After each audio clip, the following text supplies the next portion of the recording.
Right, anyway, yes, let's carry on. This is part 4. It's going to be longer, this, isn't it? But yeah, I hope anyone who's still watching this, I hope you're all right with this, you know. And something I always fucking worry about this. Like, I come across like I'm some sort of guru, or I think I'm the bollocks or something, and it's not. It's certainly not intended to be that way, you know. Like, it's hard for me to like admit that I'm good at something. I think, you know. Um, and I've had to work hard to get to the point where I can do that. And I think like doing these videos is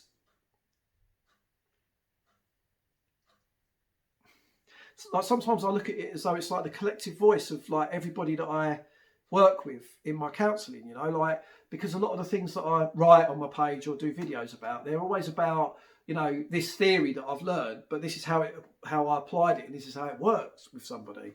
I think it's taken me a long time to realise that I don't really fit in within the general field of counselling, really. You know, like a lot of the way I say things, a lot of the things I do, I've said this before, but I talk a lot in sessions and things like that. I kind of go against a lot of the framework of counselling in some ways. And I think I'm starting to think there's a problem with the framework of counselling and not necessarily the way I'm working, because I'm really reaching a lot of people that I see regularly, you know. I've even recently had a few people comment on the videos that I never really think many people like really watch them. I know a few people do, and I know I sort of always tend to get the same sort of people liking them or whatever. But you know, it is important for me to be able to say that this is something that I've developed an ability with.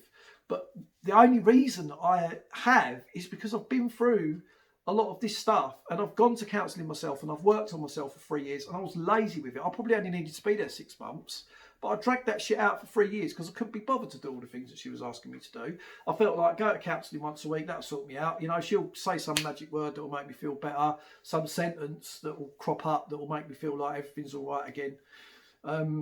That didn't happen, you know. It was hard work, and it was the consistency of it as well. It's like I've said before, you know, you brush your teeth for 2 minutes a day. It don't really do a lot, but if you don't do it at all, your teeth are going to fall out. You go to the gym for a long period of time, it won't do anything. But if you do it small and regular, you know, then it's another thing that can help. And it's the same with all these things, right? You've got to stick it, you've got to do it, and you've got to keep working at it. And that's something that I'm very like keen to try to put across to people that I work with, right? It's important. And the reason that I say that I need to know this thing about being good at what I do is because I need to set that against all this other crap that's going on in my head that isn't even from me. It's from all those experiences that I had growing up that led me to act in a certain way that kind of fulfilled the prophecy that actually you're no good and you're never going to be a success, you know. And most of the people that I see in this room are doing the same thing, you know. It ain't about that anymore. Like all that stuff that happened in the past, it ain't about that anymore. That is done. It's gone, right? And yeah, you might need to go over it. I know I say this all the time, but it's still, I'm passionate about this shit, you know, because like, you know, I watched this podcast the other day. If anyone's interested, I'll link this under one of these videos, right? It was Impact Theory, and they interviewed a guy called Rodney Mullen, who's one of my, you know, when I was a little skater, I used to love watching Rodney Mullen's videos. I think he's a legend. And he was an excellent skater. He was like the world's best, and he had won all these trophies and everything. And in this Impact Theory podcast, Rodney was saying that basically he's thrown away all his trophies, right? Every trophy that he had for winning the X Games and all these things, he's thrown them all away. And when Tom, the guy that was doing the podcast, asked him why, he's like, well, because they represented me then and not me now. I'm a different person now. And some of those things, like some of those trophies that I won, yes, I came first, but that was hell. You know, I'd come first the year before, so I had no choice but to come first. Second was losing. So I had to come first. He said, that's not fun. That's not a representation of me. I skated for fun. I didn't skate for that reason. So I threw those trophies away because they represented the old me, the me that I don't want to be anymore and that I no longer am. And I think that's a symbolic thing to me, that's what you have to do with your past. You can't just throw it away, but you have to understand you're not that person anymore, or you don't have to be that person anymore. You know, you might be, but you don't have to be. You know, if you don't want to be, you've got to fucking crack on. And you've got to figure out what is it that you're going to do that's going to change that. And some of that is going to be about changing the way that you are, the way you're living your life.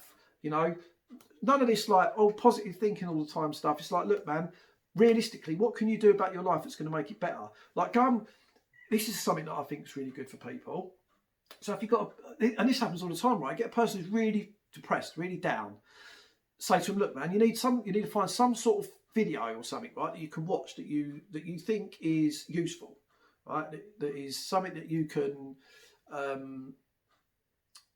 relate to, right? And go and have a watch of that and see what you think, right? Because you need to be engaging in this as well outside of this room. You've got all the homework tools that we're giving you and all that, but you need a bit extra. You need to be engaging with this type of content regularly. So go away, now come back next week. So did you find one? Yeah.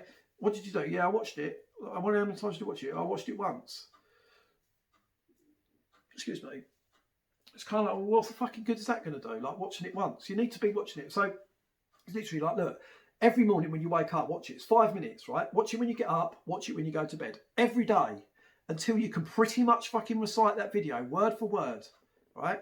And then find another one and do the same thing again, right? So that every morning, it's like that talk that Corporal did about making your bed in the morning, right? It's like making your bed. I mean, all right, it's nice to make your bed, I guess, but that's not the point. The point is you're going to do something properly as soon as you get up, and it gets you in that mindset, you know? And that mindset can then help you with the day. So if you watch that video when you get up in the morning, it reminds you that you're going to start trying to become a bit more self-aware, a bit more on it, and you're going to crack on and you're going to get shit done. And then if the day's gone a bit pants and you know it didn't quite go the way you wanted it to, at the end of the day, you watch another one, or the same one or a different one, whatever you want to do, whatever floats your boat, and then you do that. And you keep doing that. You do that every day. That's like, that becomes a part of your fucking existence until you get to the point where it's like, right, I know it. Right, next one. What's the next one? I'm going to find another one now. You know? Hang on. I'll stop this and go on to part 5.